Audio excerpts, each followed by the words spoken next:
All right, on this episode of Bare Knuckle Bowker, very excited to be talking to an individual competing on August the 9th and thrown down in Enoch, BKFC Edmonton.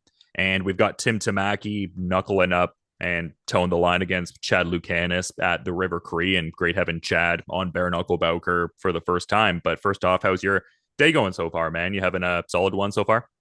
Yeah, just started, just getting things ready. Probably gonna go see some buddies later. Just hanging out, really. Rest day today. So, yeah, nothing crazy. Yeah, no, for sure, man. Just seems like another big card for not even just, I guess, BKFC's continued growth within Canada, but also just for the, teammates at Wolfhouse and everything like yourself, and also Drew Stuvo and Hassan Al Ghanim on the card as well. So, yeah, I love to see it. It seems like Wolfhouse has really taken over the Canadian bare knuckle scene. Yeah, we could say that. Um, After like me, Hassan, and Drew did the whole tryouts and, performed on our first bare knuckle show. Other guys were like, okay, well, if they can do it, we can do it too. So now we're just putting on a show for the rest of the country. Yeah, it's been quite the road since you got discovered by Chris Lytle at the tryouts in Edmonton and everything like that. What do you recall about that whole experience? Because Chris Lytle obviously is such a tenured UFC veteran, some great performances in BKFC in his own right, and definitely one of the great commentators they have, and someone who definitely has that eye for talent as well. So, what are your, I guess, recollections of being discovered by Lights Out at the Edmonton tryouts? Man, honestly, that was a really cool experience because like I remember knowing about Chris Lytle when I was little and like, seeing him back in the UFC when I was little. So it's just so crazy for me to think like, like I really met that guy. He came here to my city, found me and my buddies, and was like, yeah, these are the Canadian guys. And then now we're here. It's so crazy to think like, to think like I actually like met this guy, have like talked to him, and like yeah, to think like he's the one to discover me and put me on. It's a really cool thing, man. It's really unreal. Like I tell a bunch of people that and they're just like, that's crazy. Like Chris Lytle is a legend. So it's an honor. It is really an honor. Yeah, and clearly he had a keen eye for what you brought to the table because some emphatic victories so far in BKFC, and I thought it was fun seeing the I guess post fight thoughts from your win against Zach Pinnell, where you were like, "Yeah, I'm effing good at this. Like I have a certain aptitude for this," and you said it with a laugh and everything. But yeah, demonstrably, the skill is there, man. I mean, some massive finishes from yourself so far. Yeah, like I don't know, it's weird because I honestly never thought I'd ever do bare knuckle. Like it was never like a thought in my head, like, oh yeah, I want to be a professional bare knuckle fighter. That was never a thing to me. But when the opportunity came, I was like, well, I'd be stupid not to do this. So now that after that, like that last one against Zach Pinnell, like it kind of just clicked in my brain where I was like, whoa, I was like, I'm actually good at this. Like this is crazy. Because some people, I know there's people that thought that my first bare knuckle fight was a fluke because I didn't get touched. But when I proved it again the second time to finish in the first round again, I was like, well, can't really call that a fluke now. So, yeah. It seems like there's something in the air at the River Cree as well. Like all you guys at Wolfhouse get such emphatic performances there. And it kind of seems like it's really, I guess, to my prior point of BKFC's expansion into Canada, like it's really seemed like the big hub for BKFC action in the Great White North in that regard. So, yeah, something to it. And I guess the proximity piece of how close the gym actually is, to the venue and stuff like that. Like, are you noticing like a major swell of, I guess, hometown support that really keeps growing? Like, the more you compete and just I guess the Wolfhouse team really shows out there because it seems like they've pretty emphatically put themselves out there as like the standout team in bare knuckle and everything. Uh, yeah, because I don't know, it's crazy because like I never thought it would ever get to like this kind of point, like because there's times I'll go out in public, just doing whatever with, just hanging out with buddies. And I get recognized in like the most randomest spots in the city. Like I'll go to like West Edmonton Mall, like, our giant mall that we have here. Hmm.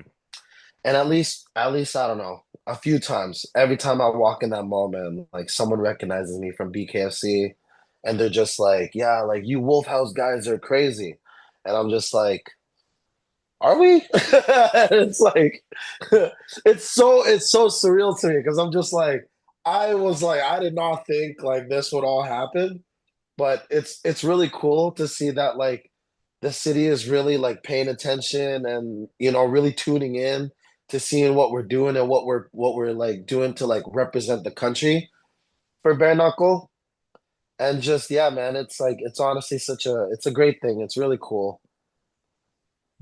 It's interesting because you've mentioned like you never necessarily saw yourself getting involved in bare knuckle, and you had several amateur gloved boxing bouts prior to this, BKFC foray. I guess in saying that, like, when did it kind of get crystallized to you, like, hey, I might want to give bare knuckle the try? Like, was there a defined, almost like epiphany moment where that shift in thought occurred, or was it like a gradual kind of like easing into the idea, or a gradual, I guess, transition towards wanting to do that? Might be the better way to phrase it. Um, so it was pretty much like this. This is what happened. I'll tell you the little origin story of how I decided to just do it. So I came into the gym one morning and Drew was like, I'm gonna do BKFC. And I was like, what? And he's like, yeah, they're coming here. And I was like, oh yeah, I did hear about that. And then the thing was, is because like I don't remember who, but I think it was like some representative or something, or maybe even David Feldman himself. I'm not too sure. I think like they were talking to my one coach, Ryan Ford, saying that they want to put a show in Canada and stuff like that. And Ryan's like a pretty big name in Canada, so of course they would go to him and be like, yeah, like if you know any guys that'd be down, like who's up for bare knuckle, like. And then Ryan's like, oh yeah, I got guys. And then when I remember that morning, that same morning, like I was like, okay, yeah, Drew, good luck, right? And then I didn't like think about it or anything. And then Ryan's like, why don't you do bare knuckle? And I was like, man, I'm only doing that shit if I'm getting paid. And he was like, yeah, you will be paid. You're gonna turn pro. And I'm in my head, I'm like,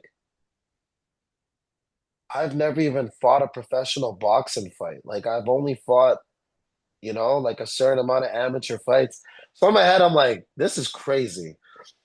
And then I was like, and then we're like, okay, let's just go, let's talk to our head coach first, like Parvez Gulam. And so I was thinking, I was like, who else would be down, right? Like Drew's down. I was like, if I'm down, and then Hassan, like later that day when I came back to the gym again in the evening, he's like, yo, are you doing BKFC? I'm like, yeah, let's do it. And he's like, okay, yeah, let's do it. And then, we'll see what coach says. And then and then when we finally talked to our head coach, my head coach is like, yeah, dude, fuck yeah, let's do it. And then next thing you know, here we are. It's just so crazy because like I never thought that I would ever just want to do it. But then money talks. And, in my head, I was like, you know what? In pro boxing, you ain't making shit for your first, like, maybe 10 fights when you're building yourself up.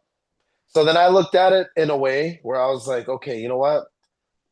BKFC has crazy, crazy range of reach to like anywhere in the world. And I looked at it as in a way, I'm like, okay, this is literally the fastest growing sport in the world. I'd be an idiot not to take this opportunity. Because to me, I've always believed in like, man, when opportunity comes knocking at the door, you fucking do it. You can't just sit there being like, I don't know, you know. But how I looked at it too was like, yeah, bare knuckles insane. So you need balls for this kind of sport. You can't just you can be a great athlete, as a fighter, amazing skill. But if you don't have those kind of guts to go in there and just smash a guy with no gloves, you're not meant for that. you know? So I was like, you know what? This is where I'm gonna be separated from the rest of other fighters. Because I've had a lot of respect from a lot of like, professional MMA fighters and professional boxers being like, man, that bare knuckle stuff's crazy. I would never do that. And I'm just like, yeah, dude, I thought I would never do that either, but here I am. So it's a wild thing. Like honestly, it's such a wild, like it's been a wild journey. It's really fun. Like really, really fun because it's something that like I've just discovered a lot of things about myself that I never thought like was a thing about me, you know? And now I'm just like, damn, okay, let's just ride this out. Yeah, and some transitions, in multiple regards too. Like I was talking about the transition in your, I guess, want to compete in bare knuckle and gravitating towards it. But it seems like even in terms of the weight classes, because I was seeing an interview that you did for Mike and Mish where you were talking about how in gloved boxing you'd fight from anywhere between like 165 to 178. And it seems like a certain amount of the shifts that you've done, I guess, to getting to where you're at in bare knuckle now has been, I guess, dietary minded. But I guess like what other lifestyle changes, if any, have been added in to get to like 155 in BKFC? Um, to be honest, it's really like mindset. And yeah, when you have that mindset of like, okay, you know what? Like I can't fuck around because I'm fighting in a bare knuckle fight. That's where, you just click in, you lock in. Because when you like in my head, it's like I realize I'm like, okay, you know what? This is risky. Like, it's dangerous, right? So I was like, man, I can't fuck around. Like that first training camp when I made my debut back in the March 2nd card when they first came here. There's the crazy thing actually. I don't even have a gym. Okay. We didn't even have a gym at that time. Like it was such a messy training camp. Like our gym flooded, like our last location, like maybe halfway through training camp, not even like 3 weeks into training camp. So I was like, oh fuck, like I'm about to do a bare knuckle fight. I don't even got a gym. Like, what the fuck, right? So like that moment, man, I had to lock in. Like it was literally like, okay, like there is no fucking around. Like I have signed a contract to fight a bare knuckle fight. It's gonna be on TV, and right now I don't have a fucking gym. So me and the boys, man, we were training anywhere. Like it was anywhere. Like I'd go to the rec center, go swimming, go hit the sauna, do weights. I would go to like I'd go to my coach's house. I would train in his basement. Me and Hassan would be wrestling like in his basement. Um, I would go. Ryan had a connection to go to this like it's like an indoor little soccer turf where soccer players go and train. And me and Drew and Hassan, we would just go there and train with Ryan and like do whatever Ryan made us do.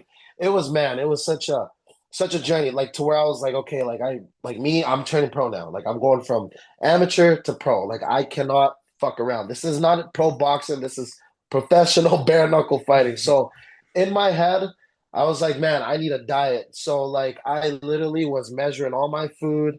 I was watching everything I was eating and just yeah, like when it comes down to it, when you have to lock in, it's either you rise to the occasion or you don't. And for me, like I just when I'm there, I'm like, hey, I gotta do this. Like this is what I have to do. I gotta be locked in. So it's been crazy because when people saw me at 155 for the first time, they were like, that's insane. Because a lot of my friends knew like I fought 165 to like 178. So when they saw me weigh in 155, they were like, that's crazy. Like, how did you do that? But, you know, only my team really knows exactly how I did that because man, the way I locked in transitioning from amateur boxing to professional bare knuckle was like a huge level up because I had to level up. Like there was no excuse, right? Because there's no gym. We had no gym. And I was like, fuck. Like I really gotta I can't fuck around, you know? Yeah, no, hear where you're coming from and everything. It's kind of interesting. Like, I mean, you mentioned Hassan a couple times in there. I talked to him recently. Actually, I still have yet to release the interview, but in any event, I was talking to him and he was saying that apparently there's, I guess, some people that are maybe trying to stir the pot a bit between the two of you guys, trying to get you guys to fight. And it's like you guys have such close ties. It's like, why are you guys doing that? Like, why is this even part of the discourse at all? He was kind of just having a laugh. He's like, yeah, it's just people who hate to see us succeed. Like he described you guys as the top two Canadian bare knuckle fighters in your given weight category. So just, yeah, people trying to stir the pot. But yeah, you guys are probably too close knit for that, per what Hassan was saying too. Yeah, Hassan's my brother. Like I could never do that. Like he's a brother to me. Like I started with this guy. Like me and him, we pretty much started training around the same time. And we just, yeah, ever since like then we met, we grew together. And yeah, he's my brother. I could never fight him. Like he's just that guy is a brother. I can never like it's just different. When you're in competition, you have a whole different mindset. And that mindset that I get into for competition, I can never have that towards him, you know? And like whoever thinks that they can make us compete, that's just that's just silly, you know? Yeah. Yeah, no, truly wild work. Yeah, it's like that's not going to happen ever. But yeah, no, it's an interesting landscape for sure. And Wolfhouse doing such great things and love to see it. But yeah, I feel like I see in a lot of the, I guess, materials around you as well. Like it seems like you're, very much a person who, leads with that, pride of being, a Filipino fighter. And seems like Manny Pacquiao Mhm. has been a big influence. I guess I'd just be curious to get your thoughts on his recent title bid against Mario Barrios and everything. Man, that was honestly very cool to see because like in for me in my perspective, it's wild because I grew up watching him, right? Like and just like to see him come back 46 years old against Barrios, who's literally my age, and to go 12 rounds and pull a draw is insane to me. Like that's like so crazy because it's like, dude, you literally fought a guy my age who is not a bum, who is literally like a world champion, one of the most like, dangerous fighters right now. So it's like it's to me it's like that's if that's not greatness, then I don't know what is, Like that's greatness right there. Right? And it's to me it's so dope to think that like I'm fighting in a time where Pacquiao is actually active, right? Because like to me, it's like, man, my first two like pro bare knuckle fights, I was like, it was just, Manny's retired. And in my head, I was like, I want to be the new face of the Philippines.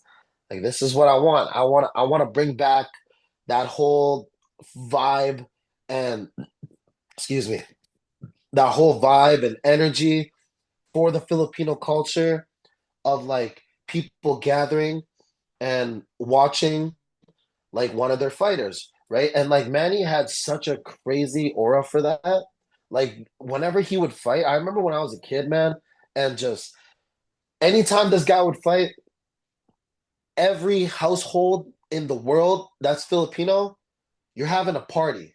And I'm talking like we're not talking like just a family kind of thing. We're talking like 30 to like 50 people in the house gathered watching that TV, screaming, you know? And it's like it's insane. It's literally like it's what do you call this? What do you call this? It's straight up like a cultural tradition. Like if Manny fights, it's a holiday. Like, and it's like it's so crazy because like to see that happening again, like at the age that I'm at now, and at the age he's at now, is so crazy. Because I remember I remember like that night when he fought Barrios and looking through my Instagram stories, I'm like, damn, like, yo, Pacquiao fights are back. Like, it's so dope, right? And then at the same time, it was so cool because a lot of people are messaging being like, "Oh, Chad, in a few weeks, we're having another party to watch you," and I'm like, "That's crazy," you know? So it's so cool, man. Like it's really cool to see him fight. But honestly, in my opinion, I thought he could have squeezed that win Mhm. against Barrios. Like it was so close to where like in maybe it's just because I'm just such a big fan and I'm like, fuck, I want to see him win. But I don't know. From what I saw in that fight, like I think he could have squeezed that win by just like a slight little, just a slight bit to his side. But a draw, like I'm not even mad because one is like, dude, the guy's 46. He's achieved almost like everything in boxing, right? Like this, like he didn't necessarily even need to fight that fight. Like you're 46 and you're a legend. You're a Hall of Famer. Like, but that's the thing. The guy just loves fighting. Like you can really just tell the dude just loves fighting. He could have came back and fought like some dude that wasn't really that big, right? But no, he took on Mario Barrios, like crazy. So yeah, I don't know. That was so cool to see. That was really cool to see him come back like that and perform in that way at that age against a dude like that. Yeah, no, great stuff for sure, man. Definitely a legend of the sport. So many incredible accolades. And I kind of referenced it before, I guess, just in terms of the, I guess, microphone skills and the ability to kind of, get the attention through, I guess, that kind of space. Like, I thought it was fun that you had Hmm. previously called out Salt Poppy, and I saw he blocked you on Instagram and stuff like that. So maybe that's not in the immediate future per se, but it seems like he's getting ready to throw down with Tony Ferguson somewhat soon. Do you have any thoughts on that boxing bout? um,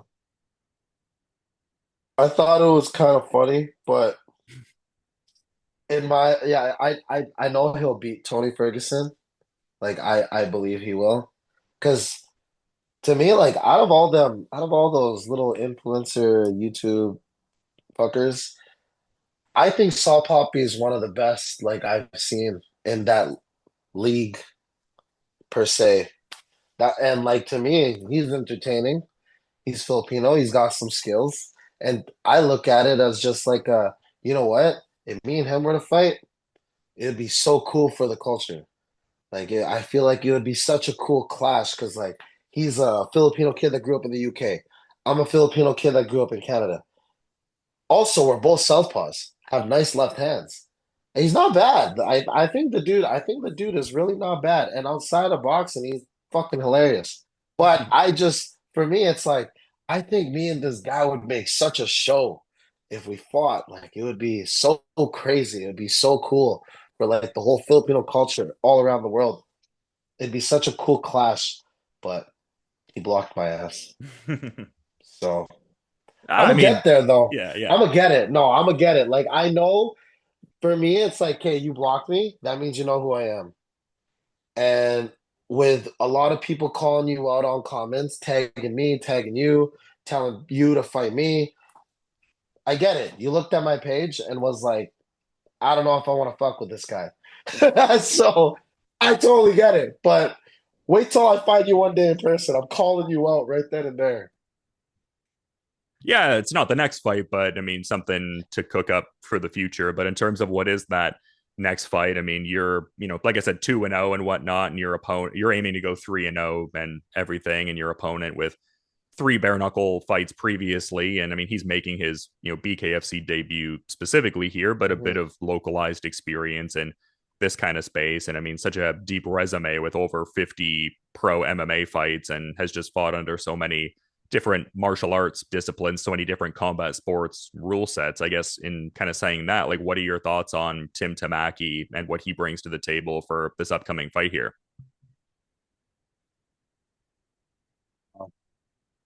Let's see. This guy from the little research I've done, he made his pro debut, I think when I was in like third grade. And I was like, wow, that's pretty wild. to think I'm fighting a guy who's been a pro since I was 8 years old. But I don't know. From what I see, I'm just like, okay, um, I'm just gonna get the job done, and I'm gonna show people that, you know, how many pro fights do I have now? I got one, two, I got three. So this is my fourth pro fight. Yeah, this would be your Okay, fourth. Yeah. yeah, my fourth pro. Okay. So I'm pretty much what I'm gonna do is I'm gonna show people that sometimes all that experience doesn't really mean anything against the new generation because I'm the new wave. He's on his way out, I feel, and just I'll give him a proper welcome into BKFC. And I'm just trying to process what I saw like in his last fight. I wasn't really, there was nothing really for me to kind of, I don't know. I just to me it's like he's up and down, like no special effects. And yeah, I'm just to me, from what I read, I'm gonna do something crazy. I don't know. I really don't know what to say about this guy because I'm just like I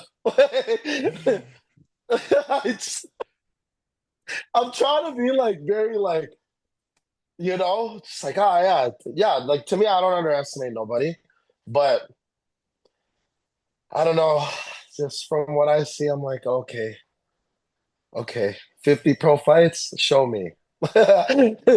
Let's see. Show me your experience.